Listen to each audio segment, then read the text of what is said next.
Si IDG, si Kuya Park. Tama? Oh, nakalive ba? Siya lang magsasalita, mamaya etal ako dun sa kaso. Joke lang. Ha? Ilan na ba kaso mo, boy? Ilan na ang kaso mo? Ilan na? Ilan ang part? Sa katunayan, isa pa lang kasi parang hindi kinaya nung 4 na general eh. Oo. Nung pinatawag nila ako, parang di nila kinaya, pinalabas ako. Eh sabi ko, ayaw ko lumabas. Sabi niya, bakit? Sabi ko, gusto ko pa, tanongin niyo pa ako eh. Dahil wala na silang may tanong, ako na lang ang gumawa ng tanong sa kanila. Sabi ko, mag-aral pa kayo ulit ng 10 years para mapaikot niyo ko. Okay. Sabi ko sa kanila. So, ayun. Sige, ibibigay na natin. Papalapitin. Lapit daw kasi daw maalis kayo yung mga nasa likod. Lapit. Di magsasalita si Park pag hindi kayo lumapit. Okay na ba? Tinatawagan muna natin, Park. Palapitin mo muna yung mga viewers mo, yung mga listeners mo, yung mga kahakbang na maisog natin at mga taga-reforma. Yan, mga reforma! Mga Sara all. Magsilapit na kayo! Dahil kasi, hindi nakakahiya sa isang tao na makulong o mamatay para sa kanyang pinaglalaban. Diba? Ang nakakahiya, Idol, ang nakakahiya, yung binoto ka ng tao dahil inakala nila na ikaw ay magsiservisyo, ang ginawa mo ay nagnakaw. Yun, diba? Sana lahat ng kabataan ganito, hindi yung puro TikTok na lang ng TikTok. At ito pa, Idol, hindi masamang magkamali. Ang masama, yung alam mong mali, ay pinapatuloy mo pa rin. Si Bongbong Marcos, alam na niya na mali ang tatay niya kasi magnanakaw rin, pinagpapatuloy pa rin niya. Tama ba yan? Diba? Tama. Si Zaldico, tao lamang siya. Natukso lamang siya kasi mukhang pera siya. Ngayon, nalaman niya na masama pala yung pagnanakaw. Di pinulgar niya si Bongbong Marcos, pati si Martin Romualdez. Diba? Sige. Lahat nandito na, makikinig. Okay. Pakinggan po natin ang paborito kasuhan, ang pinakamagiting, ang may dugong Bonifacio. Mga kapatid, sa mga nagugutom, paparating na po ang pagkain natin. So, standby lang po tayo habang inintay po natin yung service. Mabuhay Maisog! Mabuhay! May pagkain na doon. So yan, magandang gabi sa ating lahat mga Pilipino. Kahit konti lamang tayo, hindi pa siya yung magiging marami. No, kahit konti tayo, basta totoo tayo sa ating pinaglalaban at alam nating tama tayo, kahit mamatay tayo, lalaban tayo ng lalaban. At unang-una sa lahat, kahit saan ako pumunta, kahit sino ka pang yawak kang organizer ka, magsisisigaw ako ng Marcos resign! Marcos resign! Marcos resign! Marcos resign! Hindi kung sinong organizer ang masusunod. Ang masusunod ay yung mga Pilipinong galit at ayaw sa korupsyon sa ating bansa. Kaya ito ang mensahe ko. Alam ko yung mga abogado bright. Pero nagtataka ako kay Claire Castro, abogado siya pero nagmumukha siyang abugaga. Tinatakpan mo yung pagnanakaw ng bangag nating Pangulo. Ngayon, birthday nito nga si Martin Romualdez nito nakaraan. Abay, napakaganda ng regalo sa kanya ni Zaldico. Nagustuhan yata ni Martin Romualdez ang regalo sa kanya ni Mr. Zaldico. Dahil kaya pala hindi pinapauwi si Zaldico dito sa ating bansa dahil tinawagan siya ni Martin Romualdez dahil hindi siya pinapauwi ni Bongbong Marcos. Kasi ayaw nila na malaman ng tao itong pagnanakaw nila. Hindi ikasabi ni Bongbong Marcos at ni Claire Castro. Si Bongbong Marcos ang nagpahayag sa mga tao para malaman itong korupsyon na nangyayari sa ating bansa. Tanga ka pala.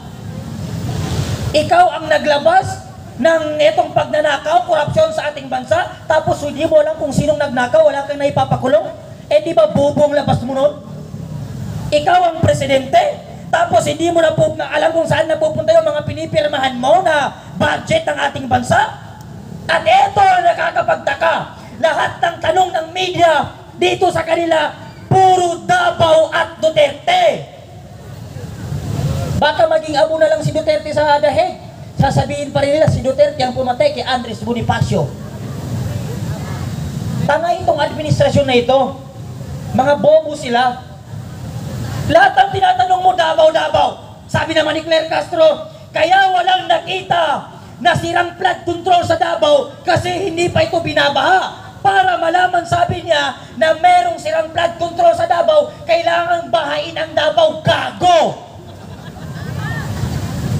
Kaya nga hindi binabaha kasi walang magnanakaw doon na congressman. At unang-una sa lahat, Claire Castro, yung congressman ng Davao, handa nilang ipakita sa inyo yung spot report nila doon na nakalagay lahat doon kung magkano ang ginastos nila sa mga flood control project nila. Kayo naman, si Mayor Magalong, nakakalbo ka na sa pagiging mayor mo dyan sa Baguio. Hanggang ngayon, bobo ka pa rin. Nag-retire na ang mayor ang gago, pumunta pa ng Davao. Pati ang DPWS, bobo. Pati ang ICI, bobo. Mga utak, ano? Ipis! Utak! Utak! Mga utak-ipon ang mga taga-DPWS, ICI, pati ang mga politikong magnanakaw, lalo-lalo na ang mga congressman sa House of Representatives, mga utak! Mga utak-hipon yan. Naghalo ang tai pati utak, kaya hindi nila kayang paghiwalayin ang tama't mali. Akala ko nung una, si Abante lang ang utak-hipon.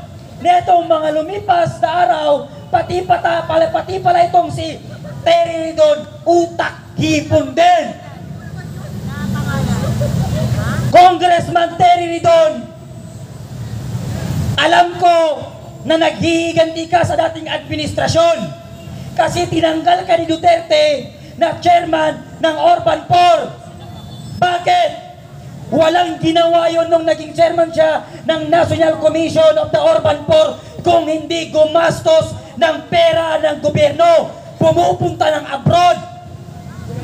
At ang ginagastos niya ay pera ng gobyerno. Ang sinasama niya, anak niya, kamag-anak niya, pinsan niya, buong pamilya niya. Ano ang sinasabi niya? Mga staff ko yan lahat, mga staff ko yan lahat. Bakasyon ng bakasyon, abroad ng abroad, ang gamit niyang pera ay pera ng taong bayan. Kaya tinanggal siya ni PRRD na chairman ng Orban 4. Kaya ngayon, gusto niyang paimbestigahan ang Dolomite Beach dahil yan daw ang nagiging pulot-dulo kung bakit binabaha ang mga taga-Maynila. Terry Ridon na bobo, tanga, hampas lupa, insekto, magnanakaw at tuta ni Bongbong Marcos para malaman mo, hindi ang Dolomite Beach ang dahilan kung bakit binabaha ang mga tao. Kaya binabaha kami sa Metro Manila at buong Pilipino, lalong-lalo na sa mga taga Bulacan kasi ninakaw ninyo yung budget ng flood control. Hindi mo pa nga naipapakulong yung mga taong magnanakaw tapos gusto mo naman lumipat ng ibang kaso? Wala ka pa nga naipapanalo doon sa pag-imbestiga mo doon sa House of Representatives. Ngayon gusto mo na naman pa-imbestigahan ang Dolomite Beach. Bakit? Gusto nila tayong ilihis sa totoong isyo. Gusto nila tayong alisin sa focus natin na korupsyon ang target natin at pawaliin ang kurakot sa ating bansa. Kaya ngayon lahat ng isyo pinapalabas nila para ang Pilipino mawala sa focus na papanagutin itong mga kurakot ng politiko. Diba? Yan ang plano nila. Isa pa itong si Tuta Soto Este. Ano ba yung Tito Soto? Ha? Pepsi? Hindi ko alam yung Pepsi. Ang alam ko, Red Horse. Baka magalit, ipatawag tayo sa Itbulaga. Bakit mo sinasabi ito si Pepsi Paloma? No. Ayang alam niya ni Tuta Soto Este. Tita, ano ba? Tito ba? Akala ko kasi Tuta Soto ng Senate. No? Tuta Soto. Tumatanda ka na, pumuputi na ang buhok mo, bobo ka pa rin sa Senado, gago. No? Marami yan sila. Pati ang si Ping Lacson. Tuta rin siya ni Bongbong Marcos. Akalanin mo yung naka-schedule na itong Zoom nila? na kung saan tatanungin nila si Zaldico sa lahat ng mga pinapalabas ni Zaldico ngayon na issue. Eh nung nakita ni Ping Lacson na hindi nila nakukontrol itong si Zaldico, hindi niya tinuloy. Umalis ka dyan sa Blue Ribbon, pumunta ka doon sa Pink Ribbon, kasi doon ka nababagay, gago. Baka sabihin nyo, palamura ako, gago ng gago si Kuya Park. Ang ibig sabihin po ng gago sa UP Diksionaryong Pilipino, gaga kung babaeng mahina ang utak o walang talino. Gago kung lalaki. Ang ibig sabihin ng gago pala ay walang talino, walang utak, walang laman ng utak niya. Kaya lahat ng politiko na nagpapauto diyan kay Bongbong Marcos ay gago at gaga. Kaya dapat Bongbong Marcos, mag-resign ka na dahil ayaw na sa'yo ng taong bayan. Nakakahiya sa'yo ng presidente, lahat ng estudyante, lahat ng Pilipino, araw-araw nasa kalsada para ipanigawan na Marcos resign.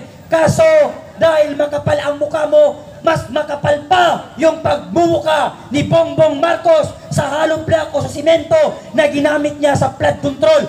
Magnanakaw ang lahat ng Marcos at gago ang lahat ng sumusunod sa kay Marcos, pati ang mga kapulisan na nagbubulag-bulagan. Sinabi nga ni PRRD dati pa na si Browner alam niya ang korupsyon na nangyayari sa ating bansa. At ang tanong ni PRRD sa mga sundalo at pulis, hanggang kailan kayo magpapatuta sa gobyerno na walang ginawa kung hindi magnakaw at pahirapan tayong mga Pilipino? Maraming salamat at magandang gabi, bayan!